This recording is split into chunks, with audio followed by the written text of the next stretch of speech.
Alright, I should have made this video years ago, and so should have many other people probably. But I had quite a few concerns about doing this and procrastinated. So, a long time has gone by since then. Anyways, hopefully better late than never. How do we increase people's interest in the truth? How do we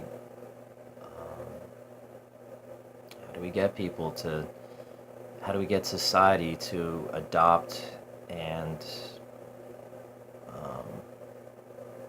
use the tools, basic thinking skills, deductive reasoning, inductive reasoning, abductive reasoning, fallacies, awareness of fallacies and cognitive bias? So how do we get society to adopt these things and their accordance to it?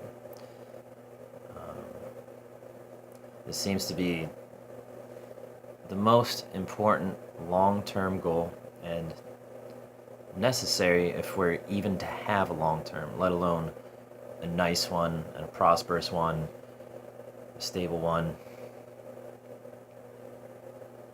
This is the most important thing to deal with right now. This is the root of most of our problems in society, human involved, controlled problems here. We're in a state of emergency, basically. And schools don't formally, clearly teach and foster the most important skills, these skills.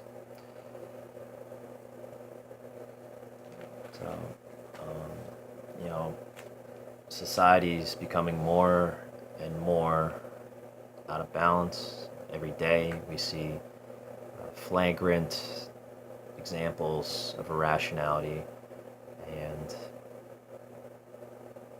harmful examples, dangerous examples of irrationality, basically every day.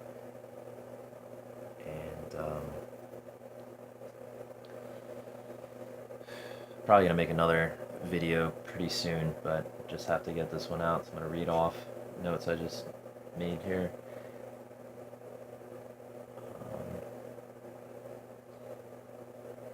Yeah, well, basically irrationality's creating a lot of the conflict and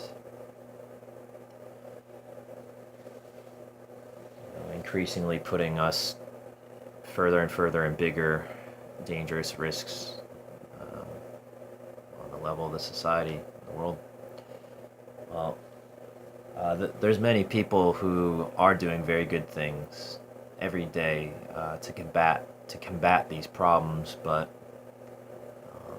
mostly people are dealing with the symptoms and not so much on the causes.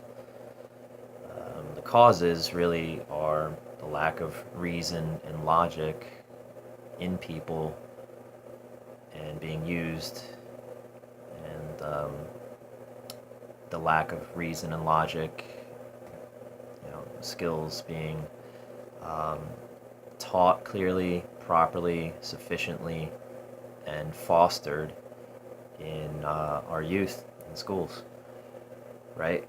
So, while people are doing very good things as far as problems and the symptoms of the underlying cause, here is what we should be focused on. If we don't take action on these causes and prevention, then society's probably doomed. So we need to focus on this, if we're going to have a hope of basically saving society and improving society. So let's talk about this. I don't have any thoroughgoing solutions. Really, I don't have any kind of solid plan, but absolutely we need more people to commit and cooperate and share ideas, and we need to take action. Obviously, I'm surprised it hasn't been years ago that we haven't had, like, superstar, name recognized scientists or academics or professors and different personalities who have made a core group and coalition or outreach. Um, this have not been this has not been a well organized, serious, um, you know, goal.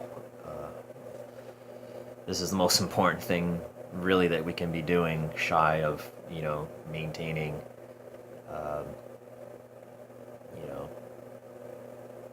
maintaining our lives, being alive, basically. Um, so I could barely sleep. Really made this video not very well articulately prepared, but it doesn't matter. The substance of this is basically as important as it gets. Let's let's um, let's talk. Write, comment, point me to different things. I'm familiar with efforts on this, in different philosophy for children groups, organizations, and the past decades, the efforts that Matthew Lippman made. There's some other things going on too, but so far it's been relatively small, and this is too big, and we're too far out of reach from a critical number of influence and activity that we're really, really, really running risk